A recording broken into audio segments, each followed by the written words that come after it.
idea de funcionamiento del Poder Judicial en cuanto hace años y años se viene funcionando con un sistema informático que está vetusto, está en desuso. Claro. Se gastaron millones y millones de pesos en algo que no funciona, ni funcionó. Es un sistema que solo sirve para mirar, no se puede interactuar. Y que a su vez se gastaron millones de pesos que los desconocemos porque la Corte no publica nada, ni dice ni con quién contrata, ni lo que contrata, ni cómo funciona. Es soberana en ese sentido. ¿Cómo? Es soberana y autárquica en esos gastos cuando las Cortes los realizan. Digamos que es secreta. La Corte, todo lo que pasa dentro de la Corte tiene funcionamiento secreta, no publican nada. Entonces se hace complicado trabajar e interactuar con la Corte. Y el resultado de eso es que tenemos una acordada del día de ayer, en donde generan un espacio de trabajo en donde dejan expresamente afuera a la abogacía. O sea, la abogacía, que son 20.000 abogados de toda la provincia representados por los 5 colegios, no lo sientan en una mesa de trabajo que, convengamos, es una mesa de trabajo pensada para el funcionamiento de la digitalización del Poder Judicial. Y no hay sentado ningún informático, no hay sentado ninguna universidad tecnológica, no hay sentado ningún capacitado en eso. Bueno, pero de lo que venimos pasando. O sea, lo que suena, gente que no está capacitada termina haciendo lo que hace. Bueno, pero suena sumamente llamativo, por lo menos sorprendente, que los auxiliares, los fundamentales de la justicia son los que defienden derechos y que presentan los abogados, no estén sentados a esa mesa, ¿no? Es muy, a ver, parecería llamativo, pero ya que entre nosotros en el mundo de la abogacía conocemos cómo funciona y sabemos que supuestamente un sistema que lo vamos a usar 20.000 abogados y que tenemos la representación gremial, estatutaria, mínimamente tenemos que formar parte de esa mesa. Claro, es más, la tienen en la mesa los empleados del Poder Judicial, que está bien que la tengan, pero que la abogacía esté afuera. Miren, hay una cuestión que hace falta ya empezar a hablar de las responsabilidades. La responsabilidad de la Corte Suprema hoy está en cabeza del presidente de la Corte Suprema, que gana 1 millón de pesos por mes.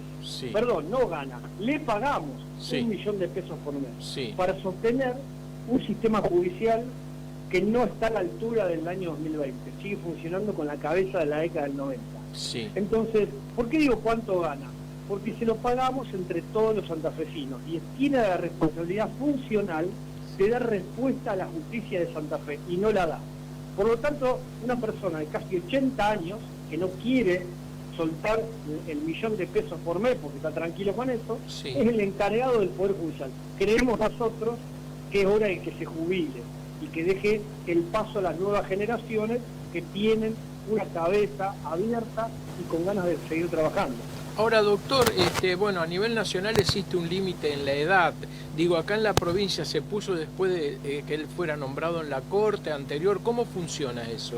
Acá la Constitución de la provincia de Santa Fe marca los 65 años. ¿Y cómo? Nadie se quiere ir. Nadie se quiere ir. Sumado a que es la representación menos jerárquica que conocemos. No conocemos una publicación académica del presidente de la Corte. En las facultades no lo conocen. Entonces, tenemos una representación que desconoce al abogado, desconoce a la abogada, no le interesa el servicio de justicia, le interesa quedarse sentado en su sillón de la Corte cobrando 1 millón de pesos por mes y de espalda a la ciudadanía. ¿A quién recibe? Al gremio, recibe a los judiciales y entre ellos cocinan lo que debería ser el funcionamiento de justicia. Ahora, doctor, esa es la realidad. Es lo sorprendente esto, porque cuando hablamos del presidente de la Suprema Corte de Justicia, creo que nos estamos refiriendo al doctor Gutiérrez, ¿no es cierto? Sí. Bueno, él es un abogado también es abogado. Esto es lo llamativo, porque si alguien que entiende la cosa, alguien que ejerció, suponemos, ejerció la abogacía, se recibió como abogado, fue preparado como abogado, que esté cometiendo esto, bueno, que aparece como una falla muy grave, según su relato, ¿no? Pero hay una diferencia muy grande, recibirse de abogado que trabajar de abogado. Nunca trabajó de abogado, no sabe lo que es cobrar un honorario o esperar que un expediente continúe para poder cobrar, no lo desconoce.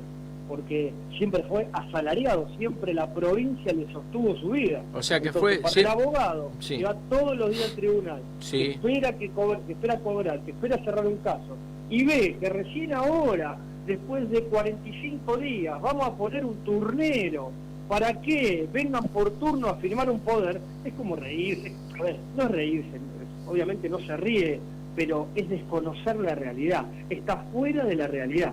Quizás le lee en el diario, quizás no sepa, porque quizás tiene que decir, bueno, ya está, hasta acá llegué. Entonces, el malestar, como usted me nota, el malestar es muy grande, es muy grande. Ahora, realmente es muy valiente su discurso porque lo habla con total claridad, no usa eufemismo, que lo bueno es que las cosas se pongan blanco sobre negro en este caso, pero en la Corte también existen abogados jóvenes, por lo menos reconocemos en algunos de ellos que han ejercido la docencia. Esos interlocutores no son hoy interlocutores válidos del colegio de abogados, de los colegios de abogados. Sí, es verdad, hay interlocutores que abren un poco el juego, abren un poco la situación para escuchar. Nosotros no somos patoteros, no somos beligerantes, nosotros aportamos seriamente. Claro. Lamentablemente la Corte, la acordada que salió firmada ayer, la firmaron todos.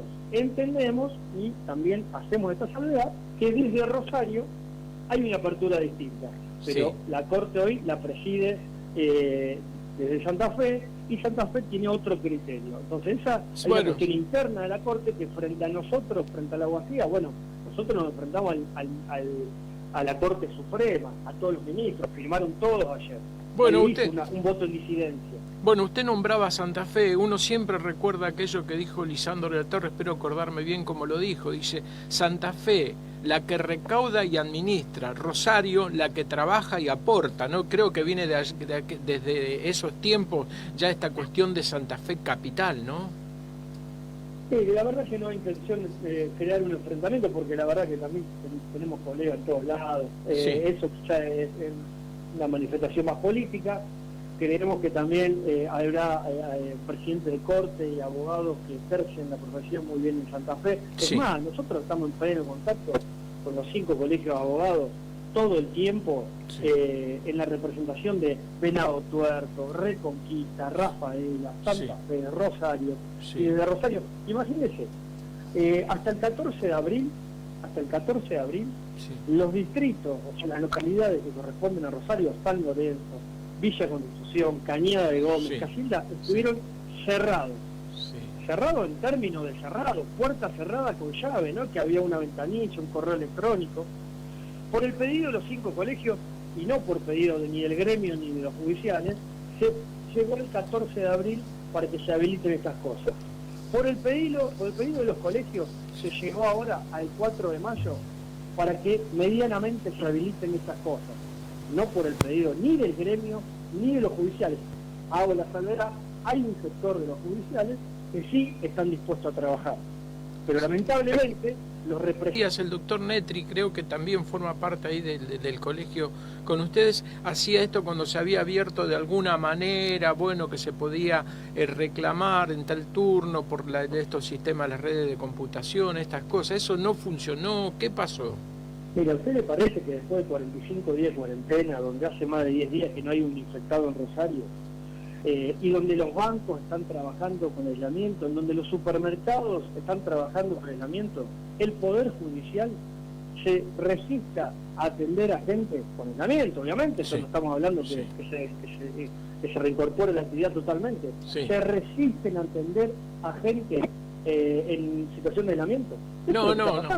Bueno, lo bueno y afortunadamente, y yo aplaudo mucho, soy nada de lo mismo, digo, pero me parece que en el ambiente, en el ámbito queda así, que usted lo hable con esta valentía y con esta claridad. Digo, cuando usted está hablando, interpretamos que no está peleando por el derecho del abogado, está peleando por el derecho de la gente a ser asistido y a que su reclamo tenga entidad a través de un abogado, ¿no es cierto? Esto que quede bien claro, ¿no? Entendemos, no, también. Acá hay una situación de emergencia que se va a combinar sanitaria, que se va a combinar con una emergencia, ya está combinada, económica. Sí. Hay empresas cerradas, hay cesación de pagos, hay trabajadores despedidos. Sí. ¿A dónde va esa gente? ¿A dónde va a ir a reclamar si está el tribunal cerrado? Cerrado en sus casas, los empleados y algunos funcionarios. Sí. Pero acá la responsabilidad no es ni del gremio, ni de los magistrados, es de la Corte Suprema, que tiene la máxima autoridad para decir qué tienen que hacer. Entonces, si se nos vienen muchísimas quiebras, muchísimos concursos, reclamos de trabajadores, y el abogado es el que es el intermedio, es el acceso a la justicia, es acceso a la justicia, y también imposibilidad de trabajo del abogado, porque convengamos este dilema o esta cuestión honorario-salario. Sí. Nosotros vivimos con el honorario. Claro. Si yo tendría un salario, y si vienen 6 meses de cuarentena, me quedo en mi casa. Claro. Total, tengo salario. Claro. Ahora, cuando es un servicio de justicia, un servicio esencial, no estamos hablando que queremos que hable el shopping, queremos que hable un poder del Estado. Claro. Es gravísimo. Claro, estamos hablando de derechos acá.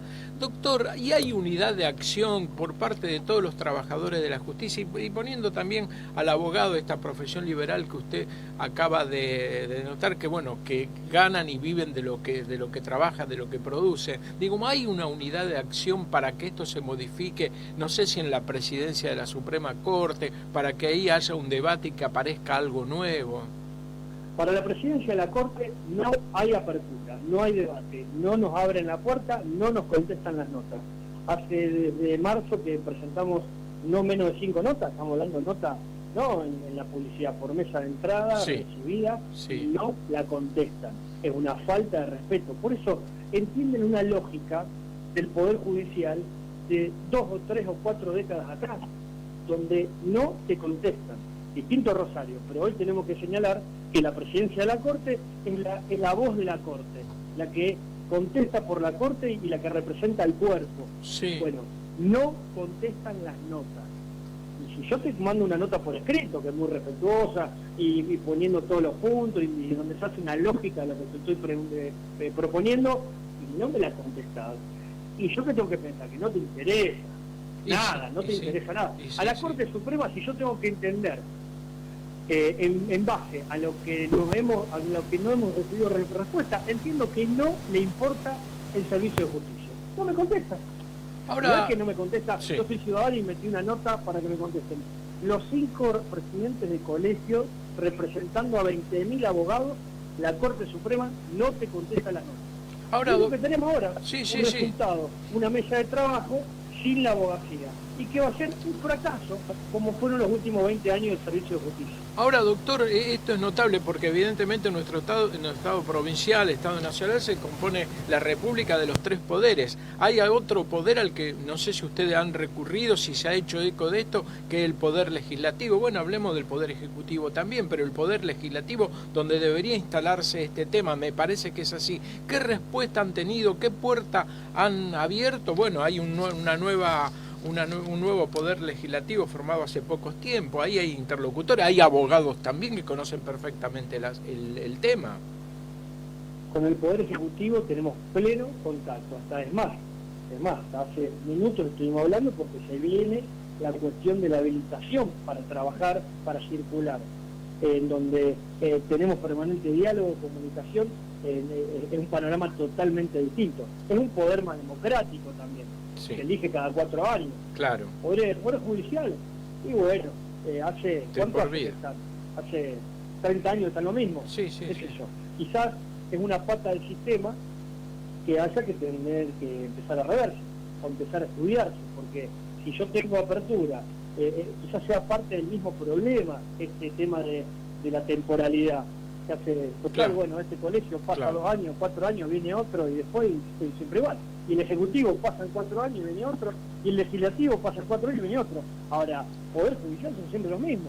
El rendir cuentas, ¿no? Esta cosa de rendir cuentas. No le rinden cuenta a nadie. Y eso es grave, porque un ente autárquico que no responde, digamos, a la ciudadanía, no a otros poderes, sino que no le responde a la ciudadanía, es sumamente grave. Y además los reclamos que usted dicen, donde está en juego los derechos de las personas, que las personas puedan pleitear, que puedan pelear por sus derechos. Rendición de cuentas, usted me dice, bueno, hay una ley nacional de acceso a la información pública, sí, nacional, en donde la provincia todavía no adhirió, pero bueno, los principios son los mismos, el claro, acceso a la información pública. Sí. Bueno, las sentencias de primera instancia y de segunda instancia tendrían que publicarse.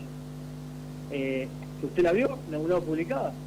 ¿Hay publicidad de los actos del Poder Judicial? No hay nada. No se publican las sentencias, pero no una, la mejor jurisprudencia, como ponen todas, hay que publicar. Es un instrumento que tenemos que tener acceso para saber qué dicen los jueces. Sí. Eso nada.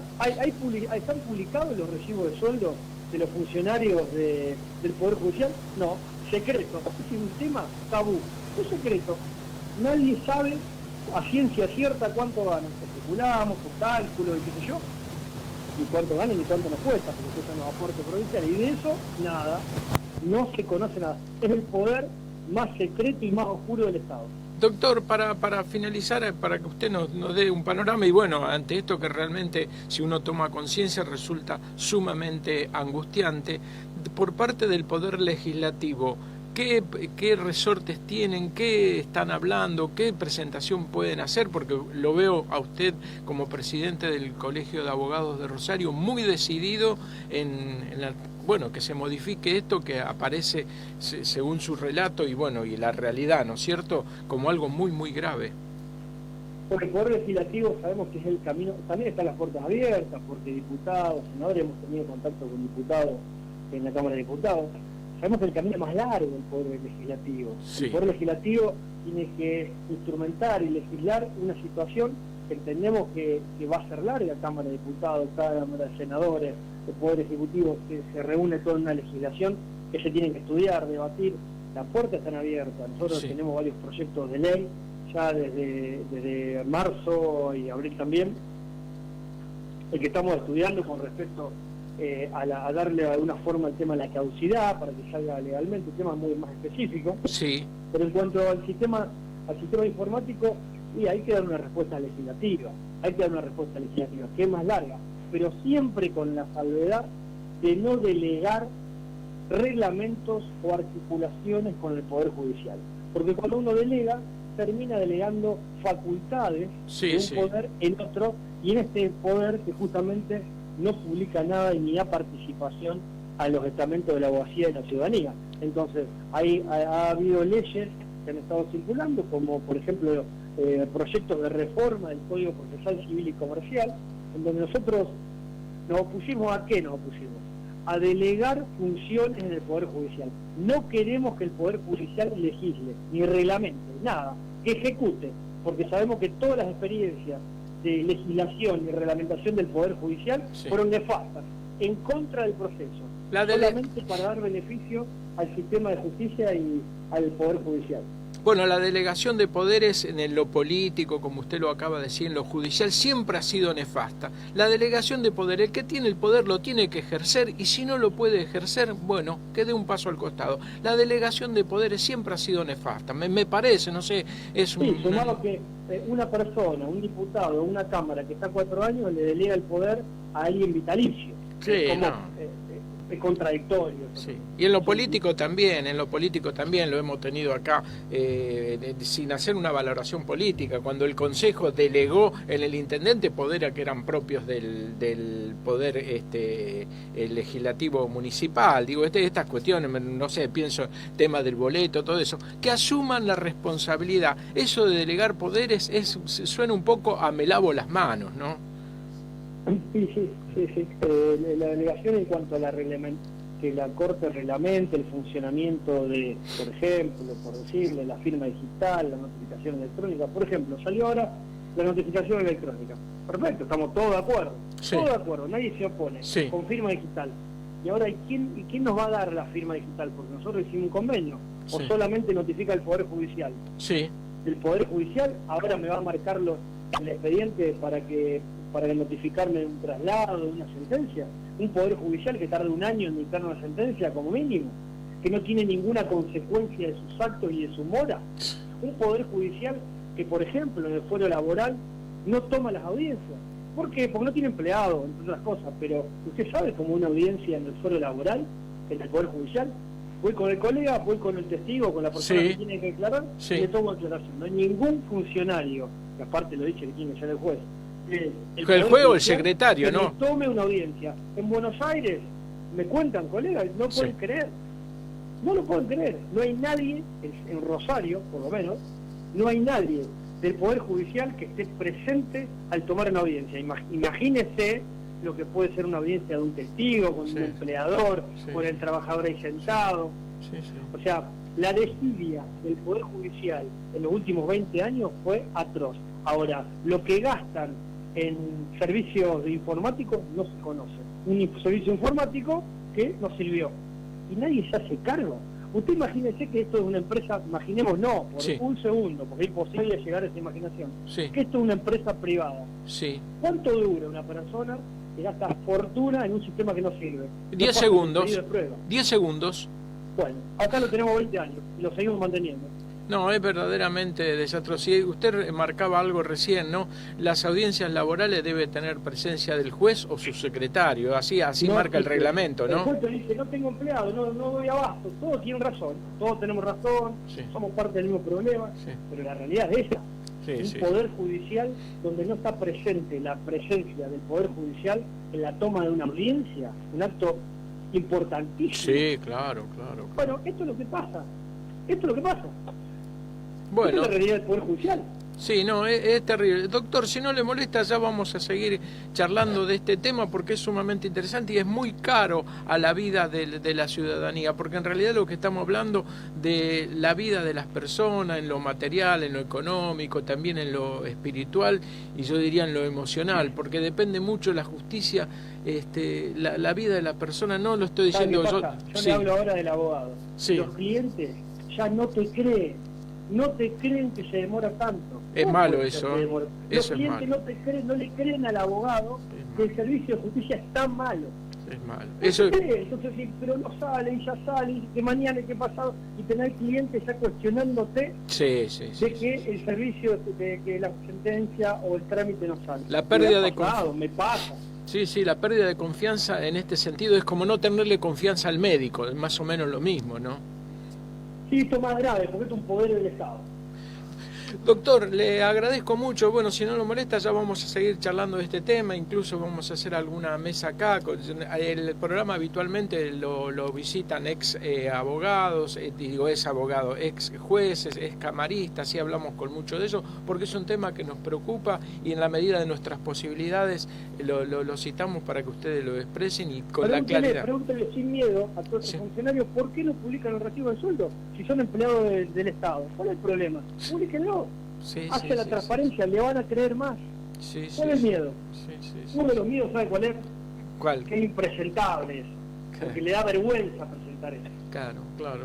A veces incluso no tiene que ver tanto el sueldo, sino con la propiedad con que se ejerce el cargo, con la hidalguía, con el compromiso. A ver, ¿por qué estamos hablando del sueldo hoy? Porque el servicio de justicia es malísimo. Claro. Si esto funcionaría, bueno, mirá, funciona esto, y uno del sueldo tampoco se fija tanto. Sí, ahora, es verdad. Estamos hablando que esto no funciona, que es un sistema que está obsoleto, y encima te pagamos $1.000.000 de pesos por mes. Bueno, no, pará. Ahí resulta verdaderamente caro, no es una inversión que hace la sociedad para tener una buena justicia, es un gasto, nada más. Es un gasto tremendo al presupuesto del Estado provincial, que encima, como todos saben, esto está atado, el salario del Poder Judicial, a la ley de enganche del Poder Judicial Nacional, con lo cual también es un absurdo. Un presupuesto provincial depende de un presupuesto de la Nación. O sea, nunca se puede calcular el presupuesto porque no sabe cuándo vienen los aumentos.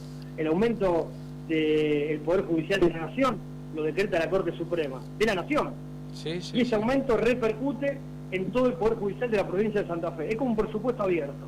Esto me aumenta otro y lo paga la provincia. En todo caso que lo pague la Nación, ya que aumenta la Nación. Sí. Ahora, doctor, usted hace pocos meses que está ejerciendo la presidencia del colegio, ¿no es cierto? ¿Eso fue fines del año pasado? Sí, yo el 6 de diciembre, yo estuve en la gestión pasada con un colega y amigo Juan Carlos Martorana, que estuve con él en el directorio, fallecido, Juan Carlos en el año 2018, dentro de ese espacio. Después, bueno, él falleció, asumió la doctora María Belucia, y yo quedé como vicepresidente de la vocal. Bueno. Y a raíz de esa continuidad, bueno, de la gestión que se hizo, dieron continuidad a la gestión para este año en la cual presido. Bueno, doctor, le agradecemos mucho la charla y bueno, de todas maneras vemos con mucho beneplácito que usted lo hable con tanta claridad, porque me parece que muchos de los males de nuestro país es hablado con eufemismo, sin claridad, entonces son cosas muy confusas. Usted lo ha dicho como se debe decir, con total claridad, ¿eh? Bueno, muchas gracias por el llamado, estaremos en contacto. Muy amable. Cómo no, muchas gracias, doctor, muchas gracias. Bueno, así hablamos con el doctor Carlos Enzinck, que planteó esto que resulta sumamente grave, ¿no?